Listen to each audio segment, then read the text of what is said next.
Yeah, sure. Thank you. Hi, everybody. Thank you so much for coming out tonight. My name is Bex. I'm the events coordinator here at Books Are Magic. And we are so beyond thrilled to have Camille Adams and Nadia Owusu here with us to celebrate How to Be Unmothered. I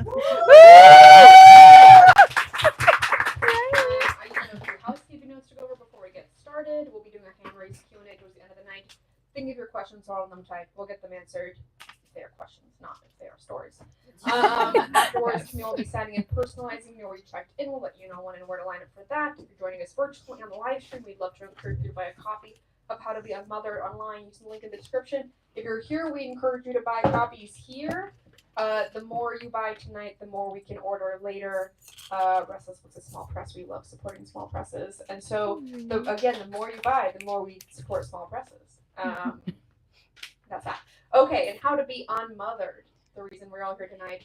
Adams maps the fault lines between mother and child with a Homeric vision of her native Trinidad. This astonishing debut weaves the Caribbean islands' history of colonial violence with her own family's legacy of abandonment. Star of tonight's show, Camille Adams. Woo!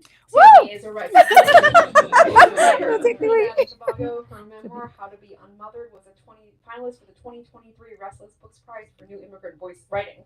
She earned her MFA in poetry from City College CUNY and a PhD in creative nonfiction from Florida State. She's been awarded fellowships from Tin House, Granta, and Afora Arts, McKnight, Community Writers, and Roots, Wounds, Words. She has been an editor at Variant Links, Bootleg Magazine, and the account her writing has been featured in many, many places. Conversation extraordinaire, Nadia Owusu is a Brooklyn-based writer and urbanist. Her memoir, Aftershocks, which we also have here tonight for you to purchase. Yay! You should also buy. Was selected as the best book of 2021 by over a dozen publications and has been translated into 5 languages.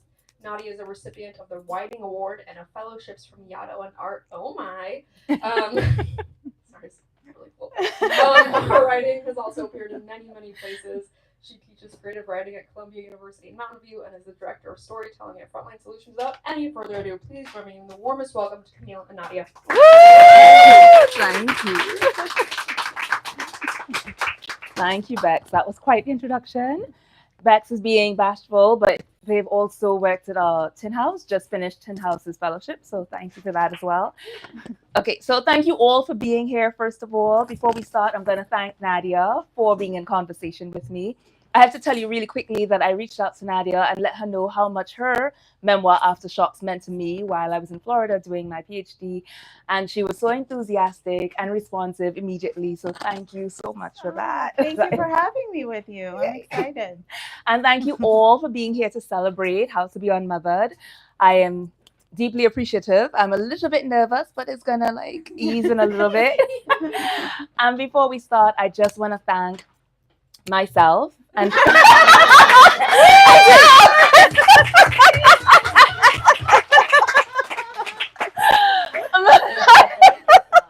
because I have worked hard and I am now here to celebrate all of that hard work with beautiful community. So thank you. Yay me. Okay, so we're going to open with a reading. So now that we've gotten past the levity, let's go to the trauma. So let's do this. I'm going to read for 5 minutes, and this is from the beginning. At this point, I am 8 years old. I should also tell you that what I am reading is completely unchanged. So there are no changed names, there are no changed dates, there are no changed places. And so at this point, 8 years old, there's a journey that is taking place from where we lived in Trinidad to Point Fortin. And what has just transpired before this point is that there has been an interlude with rum. Rum as in common letter R rum, like spirits, but also the figure rum. And so right after that, I'm going into what's happening thereafter. So let's do this.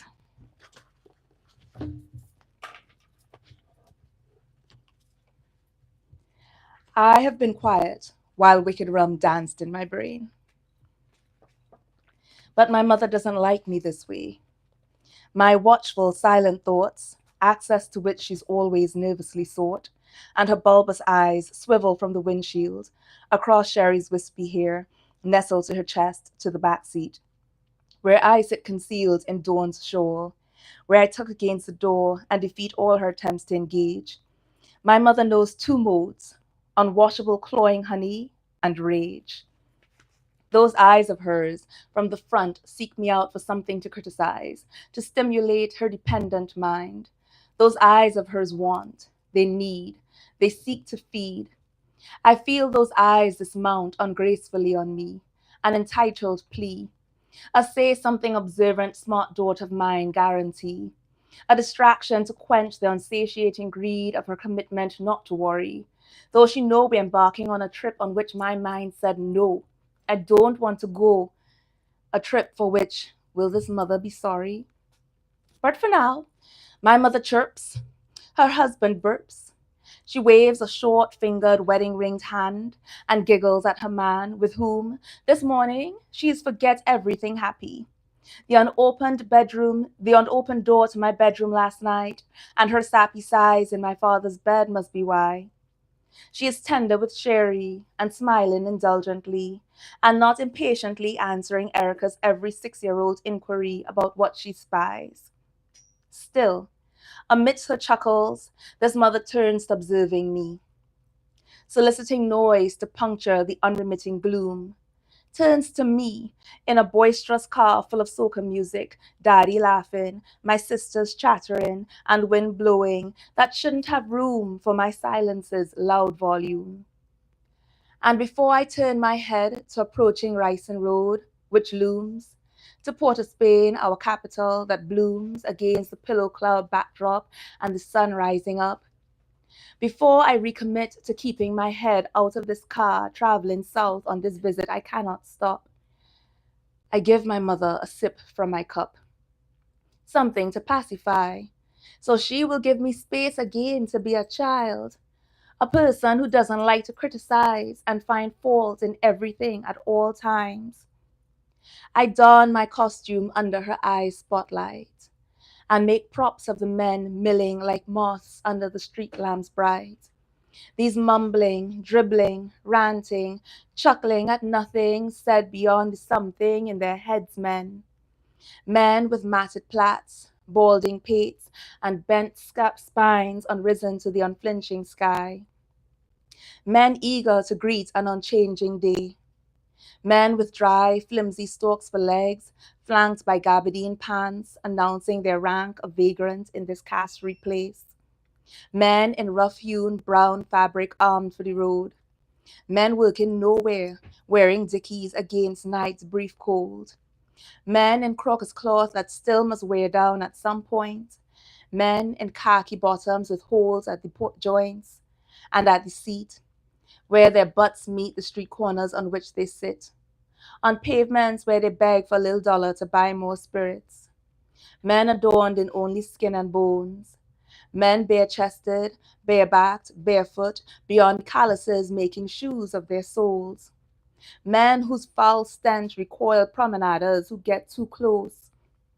Men who left their flesh, their pride, their means to support lives when they left their home. Men bound to the night sky, men tied to the day's scorching and rain's cry, men fit to roam, men leashed to a bar's opening and unmoored when it's closed. These men I transpose into the play, onto the stage of my mother turning to me, wanting, waiting, expecting, needing her salvation to say something, to break the unsustainable flirty conversation between she and her chosen mate. I want to leave these men alone, but state, why did us be drunk out here so early too? Mommy picks up her cue. And across the diagonal line of sight, arcing from the front passenger to the back seat's right, Mommy's beady eyes delight. She gets to curl her slim lips in disgust and strips loudly. She gets to thrust her sharp chin to the roll-down window. She gets to look down her pointy bridge and cringe. She gets to peer and sneer at the spectacle that flares her tidy nostrils on her white woman nose. She wishes one of her put-a-clothespin-on children would grow. That proud receptacle that can smell the vagrant's unwashed bodies from here. Their odor reaching into her man's car in daybreak's unsmogged air. And my mother spits the words that declare, so them is, with contempt. And my retreat into muteness, Now that I have paid the token, taken the ride, and surrendered a piece of my soul to the violent demand that I only observe the negative, wonders who the them is that mummy meant. This disgusted dismissal is never spent, never in evidence for Teresa. A listening ear of compassion is always lent my mother's mother in Grenada, the light-skinned mother of Carib or something decent. Mummy's mother who pays rent to the jumbie in her belly, sending up daily entreaties for a bottle of 69% proof Clark's Court pure white rum to reside under her liver roof. Her liver that never quiver at years of such abuse, that whispering for a bottle that never done.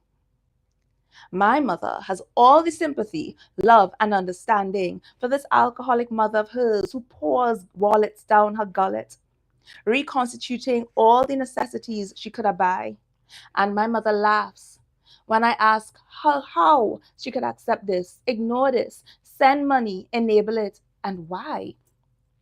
My mother throws back her head, fully amused, wanting me to join in too, in the family troop, in agreeing that the rum does keep she alive. But I do not lie.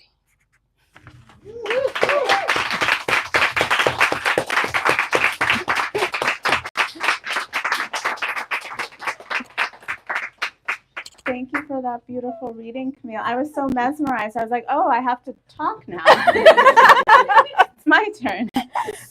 But congratulations on this beautiful book. As you can see, I have a very marked up copy. I have a lot that I want to talk to you about. Pay for it. I was really kind of deeply moved with your powerful engagement with Trinidadian colonial history and its lasting impacts through the lens of generations of women in your family. And to me, this was a book about being unmothered, certainly, as the title says, but it's also about surviving violence and neglect and about seeking liberation from inherited trauma, which was one of the most powerful things that I think you pulled off in this book and in your life, since it's a memoir. These themes are also really relevant to this moment, I think, for so many of us, given everything that is happening in the world. And it reminded me that we're all sort of connected through these histories and forces. And so I wanted to start by sort of asking you to talk about how this book came about. When and how did you begin writing it? What questions, desires, and ambitions drove the project? Whoa. Nadia asking for my whole book too. All right. That's a lot. Thank you for that. Thank you, because it's important, and I say this not just like to have it as a memoir and be a narrative about my life, but to engage with the country, with the sociology, with the psychology, because we don't just appear in this world, right? We're not independent of all that has gone before us. And that is part and parcel of the land and the generations and all of that, right? So I think it's really important. If I'm going to present how did I get here, I have to trace the trajectory of that. And that includes like the island and the social studies of it. How did I embark on this project? Okay, I'm going to give the very short version of it.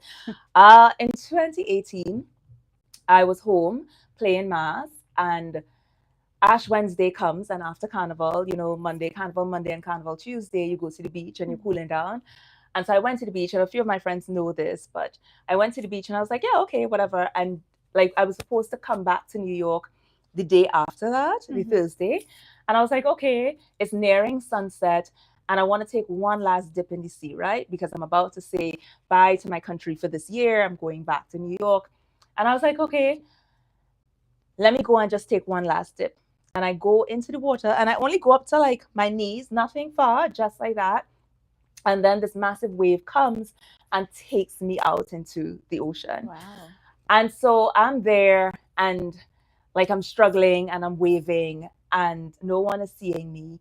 And the water is taking me further out, and I've been under for a while, and I'm starting to lose consciousness. And I'm like, oh, okay, well, I just came home to die. That's really fantastic. That's how that goes. And I mean, different people have different belief systems and all of that. But just before, well, I was like, okay, I said different things in my mind. And I was like, I asked for help. And although I'm an atheist, and I'm like, but you still reach out to who you know, right? And I was like, ancestors, help me. And I got 2 responses. 1, the water wants you. 2, you didn't do your writing. I was like, oh shit. And that was real. And hearing that, knowing that, seeing that my life was going to end and I hadn't done what I was supposed to do, I was like, I promise that when I come out of here, save my life and I will do what I have to do. And as soon as I came out, and that was February 14th, that was a lovely Valentine's Day for me. So much love, yeah. And so I came out, I was in ICU for a little bit. And when I came, I applied to do my PhD, and I applied to one program, and February 14th in 2019, I got accepted into FSU. And then right after 2019, we knew that, that was really uneventful after that, right? Like nothing happened in this world. And so I spent that time going within because everything was locked down. And so I just wrote. And what was really wonderful was that I didn't have to hear external voices. There was such a drive, such an urgency and exigence for that's how this book came about. I was like, I have to tell the truth. And so I told it to save my life. Wow. Yeah. That is a amazing, incredible story, being called in by the ancestors in such a way. Yeah. Being chided. And also in the story that you just told, I was struck by sort of the fact that you were at home and you were in the ocean, and kind of the vivid imagery of Trinidad's kind of natural world is really prominent in the book, and kind of sharply contrasts with the violence and abandonment that are depicted. Yeah. And the subtitle, of course, is a Trinidadian memoir, and the chapter titles are like Cotton Tree, Pawpaw Tree, and Sugar Cane. And so you signal from the very beginning that this is a memoir that is deeply rooted in place, that the setting in all its beauty and contradictions are at the heart of this story and at the heart of your experience. And so I'd love for you to discuss kind of how you approached portraying Trinidad on the page. I think it's so important to show the country not beyond what people's first impressions would be, right? Like Carnival, the beach, and just like, lovely lightness and the way that it's sort of marketed for tourists. And I'm like, no, this is first of all, I'm the primary audience. My Trinidad community and Caribbean community is the primary audience, right? And everybody else after that is secondary and tertiary. And I am not one of those writers who wants to write to explain. I'm not doing that. It have no glossary in here. I'm not writing for Americans. You're going to understand it, or you'll understand it, right? So it's really important for me to locate it, because this is a love story to my home. I want it to go home. I want Trinidadians to recognize it, but I also write it for me, the 12-year-old Trinidadian girl in Diamond Vale who wanted this story too. And that was absolutely necessary. And then I wanted to complicate mothering, that I talk about my mother, like my literal biological mother, and mother, all the generations of mothers.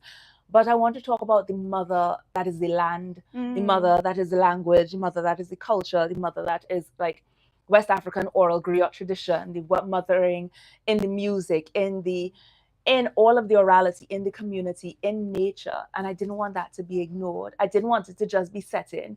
You know what I mean? Like if you were to talk about, if you were writing here and you were just to talk about these two people sit on here with like in yellow and red, and then you could ignore the books on either side, and people focus a lot on the like people as central characters. And I wanted to like decenter that. I wanted us to see the trees and to see the impact, not just upon me, but as part of the memoir. They have their own story and they're part of my story and all of our stories. So that was important. And so I'm so glad that has come out. Yeah, definitely. That is so alive in the book.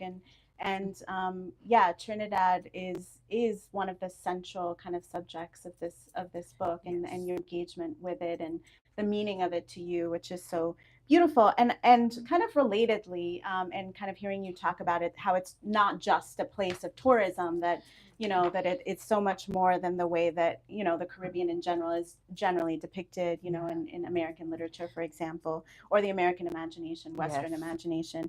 And I noticed that your acknowledgement, that you acknowledged Jamaica Kincaid in your acknowledgements, a writer whose kind of exploration of colonial legacies and the subversion and kind of enactment of political conflict in our personal lives is kind of profoundly present in her work. And I'm often drawn back to this scene, and I often teach this scene in her novel, Lucy. I teach Lucy It's an incredible novel if you haven't read it. And in it, a white American woman takes her Caribbean immigrant au pair, Lucy, to a daffodil meadow. And the white woman who is Lucy's employer is very excited to show her these daffodils and wants her to love them in the same way that she loves them. But Lucy has a very different reaction from the one that she expects, because she remembers as a young girl being forced to memorize a Wordsworth poem about daffodils and realizing that she had never seen these flowers because they don't grow in the Caribbean. And so realizing how much her imagination has sort of been colonized. And so rather than sort of loving the flowers, she wants to destroy them. And so that that scene always kind of comes back to me. I return to it often. But it came to mind too when I read your meditation on rum. And its connection to slavery in the way that becomes sort of a symbol that permeates the book. And so I'd love for you to elaborate on that chapter and more broadly to discuss your approach to weaving Trinidadian history into the memoir and the importance of doing so. That's so beautiful. You just gave me such a compliment because I love Lucy. Lucy is, it has been so momentous for me, so powerful. So we have that moment, right, where Mariah is so distraught because Lucy doesn't want to love what she wants to love. And there's such hubris, right? It's like, let me introduce you to nature. This girl from the Caribbean. Oh, you're serious? Okay. And so Lucy's like, no. And with rum, I wanted to do, you're such a good reader. I wanted to do a lot with rum but I wanted to do it not just for the colonizer, but for the colonized. Because rum is such an indelible part of Trinidadian culture, Caribbean culture. We have the amount of soca songs that we have celebrating rum is not funny. Like rum is rum till I die, just rum.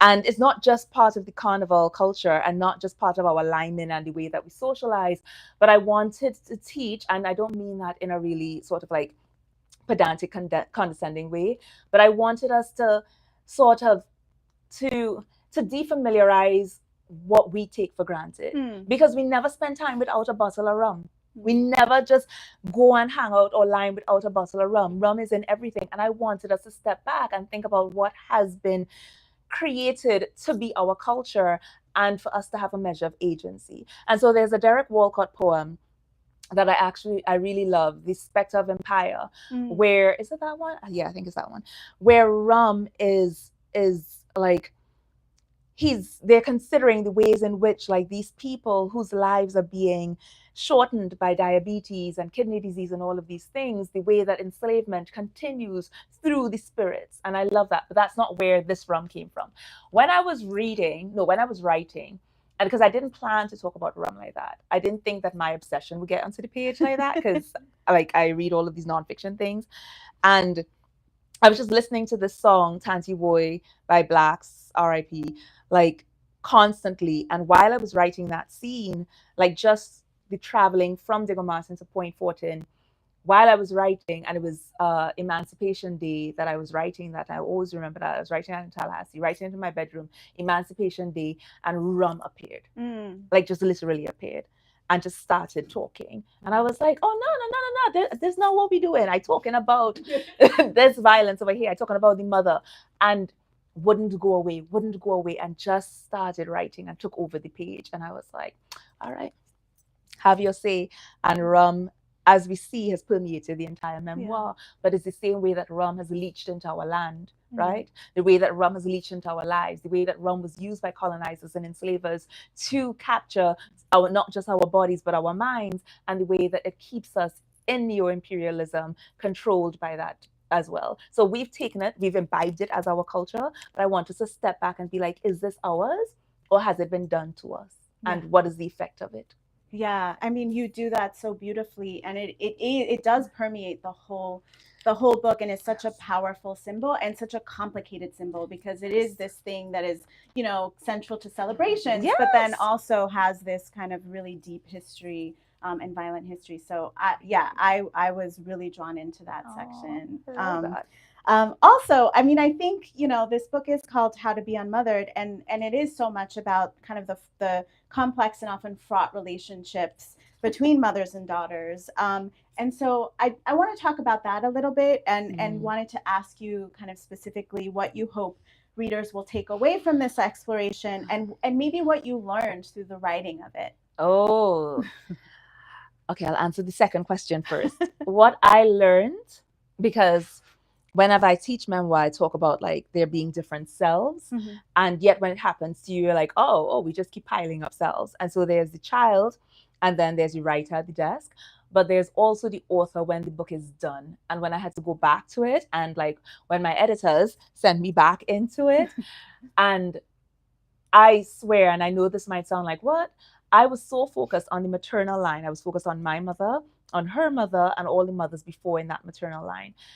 And the ways in which the hardship of being unmothered, and the way that they perform unmothering, because unmothering is a verb, that I totally missed. And it's only as the adult that I was unmothered in several other ways as well. My grandmother, all the aunts around, all of these other women around. And I was like, Camille, who would you be if you saw a child in that circumstance? I would never turn my back like that.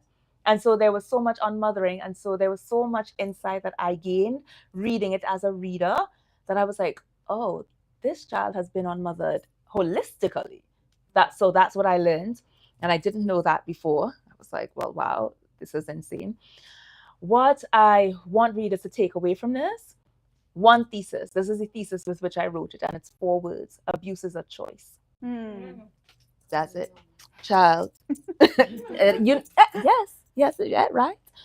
And that is something we don't talk about. We have all of these, oh, she's just a girl, or that's your mother, or they do the best they could. No, they did not. No, they did not. Abuse is a choice. They chose to behave like that.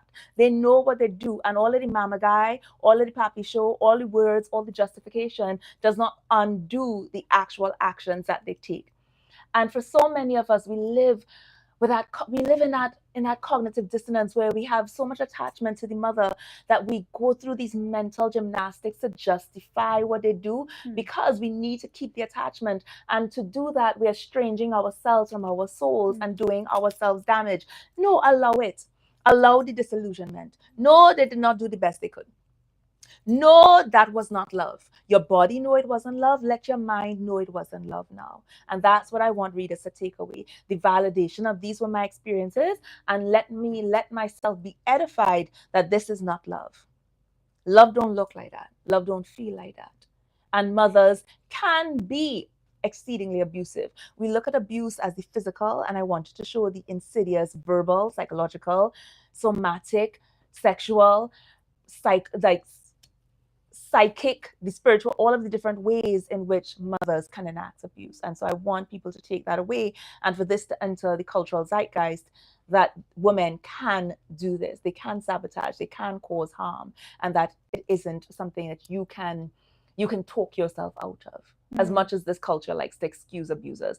Well, I mean, it makes sense, right? You have an abuser in the White House. But let us step away from making excuses for people who know what they're doing and do it for spite.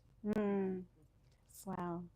I mean, it's clear to me that you learned a lot through the writing of this memoir, and you speak to it so eloquently. And one of the things that really struck me was the way that you kind of related to some of this abuse that you're describing, but the way that you write about absence and silence specifically, and which are also kind of themes that permeate the book, and the kind of unspoken truths within a family that make it so that the book contains so many versions of the same story. And I could kind of see you sort of learning and discovering sort of what the true meaning of the story was for yourself, and sort of trying to make sense with these different versions that you had been given.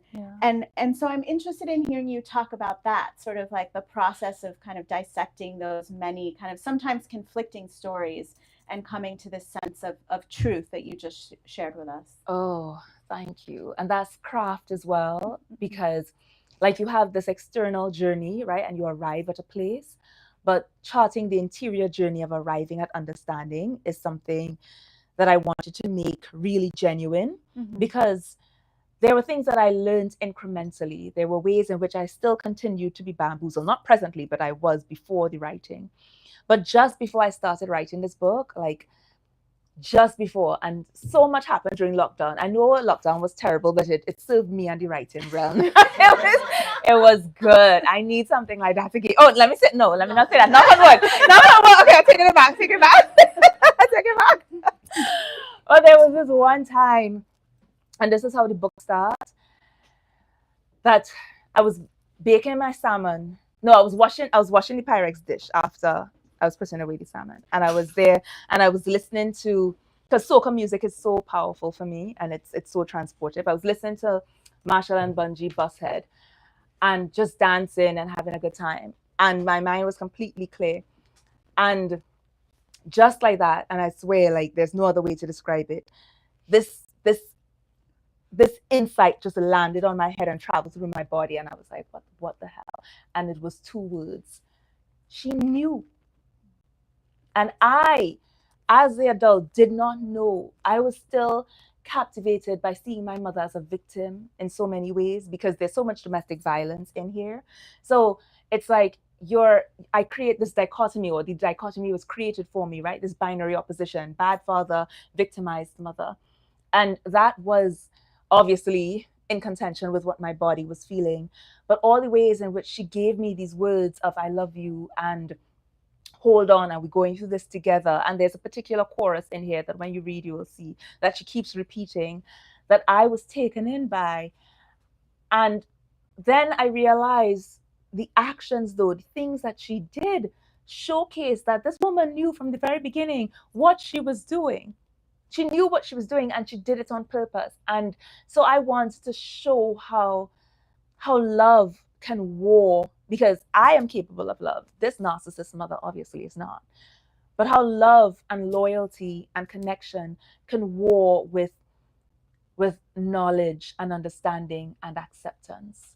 And how there's a journey to acceptance. And that journey was one that I needed to display, but also to show myself, like, this is how we got here.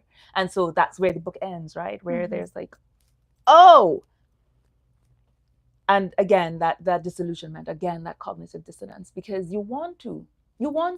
Being estranged from your parents and from your family or whatever, that's a hard venture to take on. It's not something you do easily or voluntarily, but it's something that's necessary when people show you unremittingly who they are. And so these episodes showed what my mother was doing and why. Well, hearing you read was so beautiful after spending time with this book. And so I want to talk a bit about the prose, which is really rich and lyrical, and the rhythms and diction are so distinctly Trinidadian. And I say this as someone who is not Trinidadian at all, but I could kind of hear the rhythms of the Caribbean in your rhythms. And so I was wondering how your background as a poet kind of influences your approach to prose in memoir.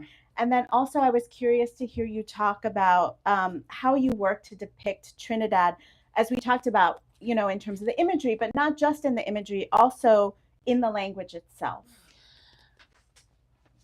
For scholars, please read Brathwaite's Nation Language, right? Like, that's so important. And I love that because constructing Trinidad on the page, and that's why it was so necessary for me, right? Like, I never wanted Trinidad to be this exoticized place. It's for us. It is for us first. And so much of Trinidad is in the language, is in how we speak to each other, is in the accent, is in the rhythm, is in the orality. And I thought that it was absolutely necessary I can't write in standard English, period. Like, that's not how I will do that, like, for expository writing. But for creative writing, I couldn't. And so, but because I want this book to go home, and I don't just mean home like to my country, but like home for all of us who, the Caribbean diaspora, right? I needed it to sound like us. I did not want in any way to center American or white people or a Western perspective or any of that. We see that enough in publishing. I don't have time for that, right? No. And the orality was so necessary because our oral tradition is so rich, right? Like that's where we start with all our calypso and our extempo and our soca and our reggae and all of these things, and the way that we, and it's so rich in just the way that we talk, that I wanted this to be heard. Like the memoir needs to be heard. So go on Audible because it's available tomorrow.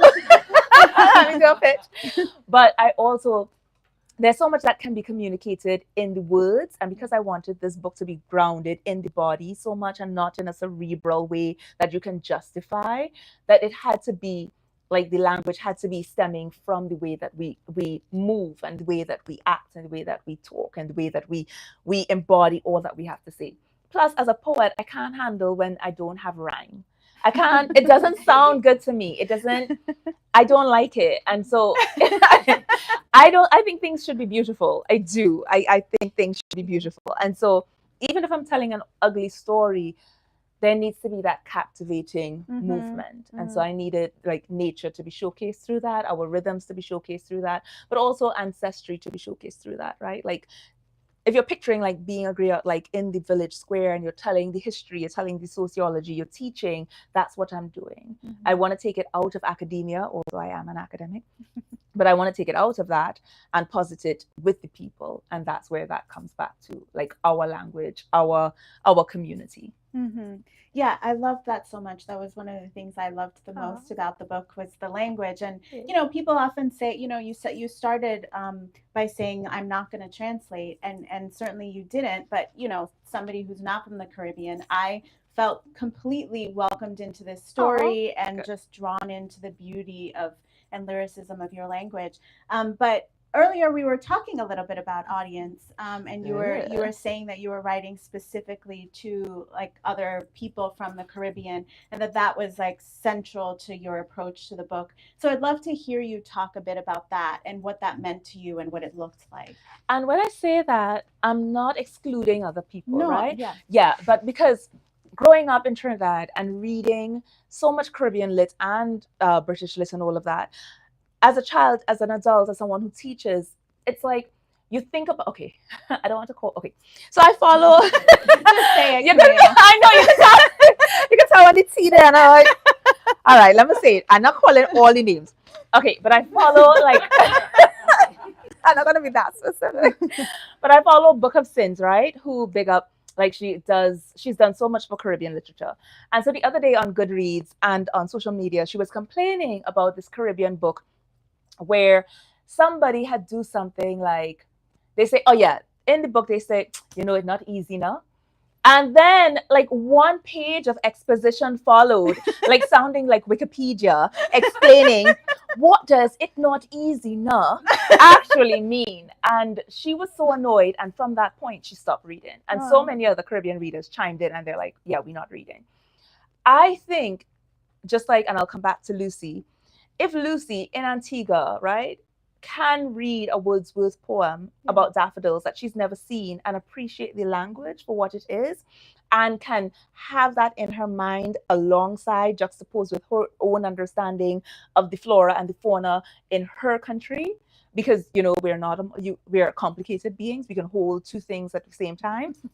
Then you can speak standard English or any other language and allow yourself to be receptive and to come into this text and to open yourself up to it. It doesn't have to meet you here, right? Like you don't have to undermine your own like intelligence to have a book pander to you. We're not doing no pandering. You're reading something else, allow yourself. Because I read like work from so many other nations, so many other languages, and I'm looking for the authenticity of it. And so if I'm telling the truth, which a memoir should do, it should tell the truth, then the language needs to tell the truth as well. And it needs to not be written so that other people can find it, you know, like appealing to them, which is probably why I didn't get no like 6-figure deal, but it's all right. The point is to have the work like live on in authenticity, and that I think is necessary in prosperity. Yeah, it definitely felt that way. And for me, it was such a lovely discovery to kind of see the wordplay that was in the Trinidadian language, and it made me more intrigued to read more from the Caribbean, and yeah, to engage more deeply with the language. So maybe I think we're coming up on time, but maybe I'll ask you just one last question, and then we'll open it up for the audience questions. I don't want to spoil the final section of the book, but it's a page turner with really powerful scenes of escape and reclamation. And so, without revealing too much, I'm curious what your memoir, especially the ending, suggests about breaking the cycles of generational trauma and claiming one's own story and identity. Ooh, that's a good question. I have read a lot of memoir. My PhD is in creative nonfiction, and so I have read a lot of memoirs. And one thing, and I love memoirs, I do. I've read yours, and that's why I reached out to you, because yours is so powerful as well. One thing that I found disturbing, not just in memoirs, but in other texts as well, autofiction and semi-fiction and novels as well, even when there is like some form of discord, is that by the end, we Disneyfy it. The father or the mother could do the worst things, the worst abuse. And by the end, there's a, you know what? We found our way back to each other. And I'm like, what are we doing? What are we doing? What are we doing when we do that? We're saying that, like, one, reconciliation is necessary. Why are you reconciling with someone who hates you or who's abused you? Two, that the way that happily ever after functions is that, one, it has to be stamped on any ending in our lives and in a narrative, and that is what we're espousing and that's what we're teaching, right? Like, the only way that you can come to terms is through reconnection. But what if reconnection hurts you? What if reconnection is you abusing yourself? What if reconnection means that you're just going back to like be retrapped, to be re-enslaved, to be recommitted to people using you and abusing you? What if reconciliation means that it's a lack of self-love? And so I wanted to ensure, because in my real life, there is no happily ever after in that regard. I do not talk to these people.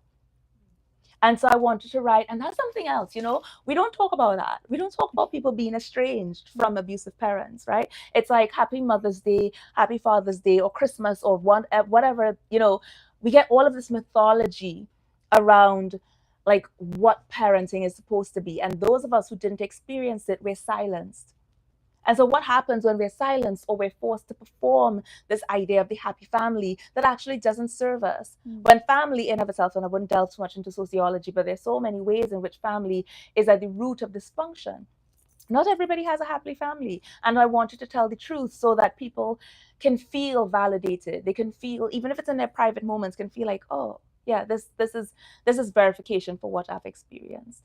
And why is it not a happy ever after, which I don't think is absolutely necessary, but why is it not happily ever after to come to terms and to realize and to find your whole self and to take that self in and say, you know what? I am going to love myself more than I require attachment to someone who abuses. And I think that is powerful. I think the escape is not just like the physical escape, because I consider like How to Be Unmothered like a neo-enslaved narrative as well. That it's not just that escape, but it's the escape of the ways in which your mind is shackled. And so there is that removal, that retrieval of full self. And that's what I wanted to show. Thank you so much, Camille. Thank you for this book and this conversation. Thank you. Your wonderful questions, Nadia. Such a great read. So I'd love to turn it over to you all and see if there are any questions from the audience. Yes. Yeah, go ahead. Hi, Sebastian. How are you? You as well. How are you? I'm great. Congratulations. Thank you. I'm really excited for you. Yay. My question is, How do you feel, if at all, this Mhm. book has changed you in writing this book, or how do you feel it has influenced you as a person? Ooh. I'm just going to repeat the question for the live stream into the mic. So the question is, how does Camille think that this book has changed her, and how has it kind of, changed her as a person? It has made me stronger. I I have no need in my mind to justify anything when I'm placed in a position when something isn't working, like whether it be a relationship or a job or any other situation. If it's not working, like I have no qualms about that. But it's also made me a lot more open. It's okay. You know what? Let me just say what I really want to say. It's released me from, because I write memoir and there's so much like I like conceal nothing on the page. But if you know me in real life, like there are things that I have not talked about, and this has allowed me to find my community, because I had to talk about this and to realize, oh, there are other people who've gone through the same thing, and to be vulnerable in real life, which allows for greater love and intimacy, because you have the ability to connect because you've removed the veil and the mask. And so the ways in which, like, I would have carried other people's shame and think, oh, this is something that I don't want other people to know about. I want you to interact with this veneer, but not to know all of the other things. Nah, all of that is me. And I'm still all of this. So I have made it so that I can show up fully in my connections with other people. And that's how the book has changed me. It's made me stronger in that regard. Yeah, good question. Thank you. Other questions? Yes, in the back. Thank you for just a lovely, wonderful conversation. I'm curious to hear, maybe from you, Camille, and from both of you. I think diaspora is usually presented as kind of like a 0 or 1. You either are there or you have left. And for maybe those of us that have experienced it, it's not quite that. There's a spectrum, and there's no such thing as leaving in many ways. So I'm curious to hear how you think of diaspora versus not diaspora, if that is a phrase. So the question is about diaspora, and that it's often thought of as either you're at home or you have left, and that for many people is not, it's not so linear, and it's not always one or the other. And so the question is to kind of speak to that. I knew I was going to get this question. I swear I knew that. Thank you for it. I thank you for complicating that dichotomy, because it doesn't exist, right? Home is home. Home is home, period. And home lives not just in the land, which is important. Like when you walk the land imprints on you and you imprint on the land. It's a relationship, it's a connection. But home is in your body. You lived there, right? And we can get into like the molecular and into the DNA and all of that, but it's in you, it's in your language, it's in the culture you retain, it's in the revisitation, it's the people that you connect with, it's in all of these things. It's in the it's in what you sort of find yourself gravitating toward. It's where your memories lie.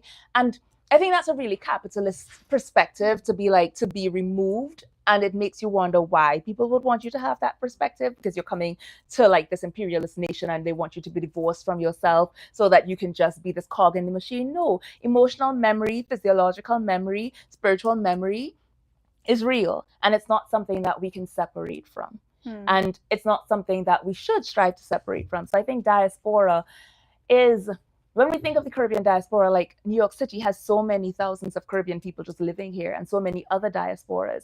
We are still part and parcel of our land. And I think we carry that wherever we go. Yeah. Which is important. Don't forget where you come from. Yeah. Other questions? Yes. Hi, congratulations. Thank you, Anna. I wanted to ask again another question about the prose. So it's amazing that it's written in this kind of rhyme and so rhythmic, and it's so uncompromising in terms of the way it carries you through, and really the rhyme is so tight and masterful. Aww. And also you tell the story and down to the details, and I'm wondering how you balance that, and whether the story came out in rhyme as you were writing it in lockdown, or whether you kind of had to put it on the page and then work the rhymes, like what your process is for achieving that. That's so lovely. I'm just going to repeat that. Yes. So the question is about the prose, and sort of how Camille balanced her kind of really brilliant use of rhyme and rhythm with some of the other demands of the story? Yeah. Thank you for that question. So I'm a poet first, and that's who I always will be. But I think I was focusing more on poetry, like the condensedness, the conciseness of poetry, because I didn't want to tell all of these details. But this is poetry. Like the whole book is a poem. The book is a song. And so it came out like that. Like, but there was a little bit, like while I was writing this in lockdown, when I was doing workshops in my PhD program, and because I was going from poetry to nonfiction and I was in prose, and nobody else's voice sounded like mine. And I was like, am I doing this wrong? Like what? Because everybody else is like, their writing was just so blunt. And I was like, I don't like how that sound. And so for a little while, like I did try to sound like other people, because I was like, well, how I go get this book published if like they're writing like this and I writing like that? And then I was like, you know what? Nah. And then I stopped going to workshop. I did. I was like, I will see you all later. And I was like, okay, and this is gonna sound heavy, but I was like, once you've nearly died, like that stays in your mind. And I was like, if I nearly die or if I die, do I want to sound like everybody else? Is that what I want out into the world? And I was like, no, this is so much more. It's not just about a publishing deal. I needed it to sound entirely like me. So it came out in rhyme. This is how I naturally write in rhyme, because but it really is a song. And I needed it because I wrote it to so many songs. And that's what I started writing first in primary school, Calypso. That's my first writing art. Like, that's how I naturally write. And so I needed it to sound like that. And but the rhythms themselves tell a story, right? Like there are places where it's a little bit more choppy, and that's because it's sort of mirroring the action. There are places where it's more sonorous and more languorous, and it's telling a story too. So, Carrie. I like you, honey. You were describing before the process of writing the book, and specifically really close reading your mother's actions and words for what they were, and coming to your conclusion about how to frame that and label that. And in the excerpt that you read, I was noticing another really gorgeous close reading, which is of your own strength as a child and of the deep emotional intelligence and the sensing of everything. Sorry, I knew I might make you cry with this question. I vowed I wouldn't. And I'm wondering how much of that was also a path of discovery as you were writing it. Were you discovering that for yourself, or was that something you knew, or a little bit of both? Oh, Carrie, Lord have mercy. So this question is about sort of the path of self-discovery and towards sort of understanding the narrator's own strength, and if that was something that was also realized through the writing of the book. Okay, so I don't have a waterproof mascara, so I'm gonna try. It wasn't discovery. It was, and thank you for that question. Oh God. Narcissism, not the TikTok version, right? But the actual real form of abuse. One of the things that it does is to invalidate you, so that it makes everything crazy. It's crazy making, right? It's like you don't have solid ground. Nothing makes sense. And so you doubt everything. You question everything. And it's to make you so deracinated from self and perspective that you give in, because you are unable to like actually locate yourself in a measure of truth, because there's no truth in narcissism. And so it wasn't a figuring out, it was a validation and verification, because I stand in opposition to everyone. I have such a large, extensive family, and it's only me. Do you know what that feels like, to be the only one who is like, but wait, this not making any sense. This not making any sense. And I mean, to this day, decades and decades of rubbish, where you're like, if you had to be in relationship with these people, it would be to take on the craziness and the mythology and the lies, and to allow for such. And so that narrator on the page, where you get that deep interiority, is absolute truth telling. What do I really feel? What do I really think? What did I really feel? What did I really think? And it's the adult rescuing that child and being like, no, sugar, you was right all the time.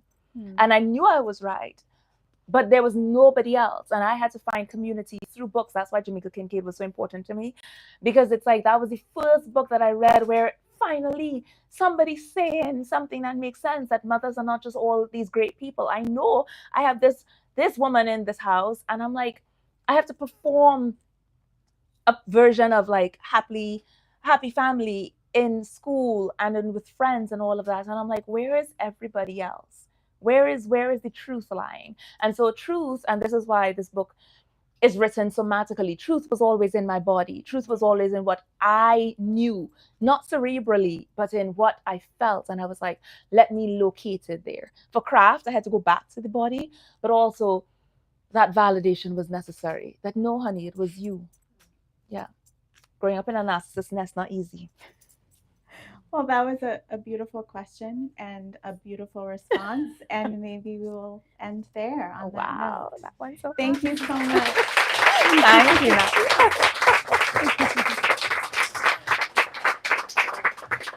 Thank you all again so much for coming out. Thank you to Camille and Nadia for letting us celebrate with you tonight. If you're here with the live stream, you can buy a copy of the book from the link in the description. If you're here, you can buy copies of the book at the front where you checked in. Fall is arriving, and fall means school, so you should buy this for everyone you know. Yes. For school. Yes. Also buy Aftershocks. Buy the books that are at the front. Thank you all so much for coming. My coworkers are now pointing toward where Camille will be signing in personalized yearbooks. Not in this moment, but we're going to have you line up kind of down the wall and then along the center aisle. Make sure to grab your belongings because we grabbed the chairs pretty fast. But first, you're all going to be very chill as I walk Camille to the back. Really nicely. And then you're a freak out in the signing line. It'll be so lovely. And thank you all for coming and have a good night. Thank you, guys.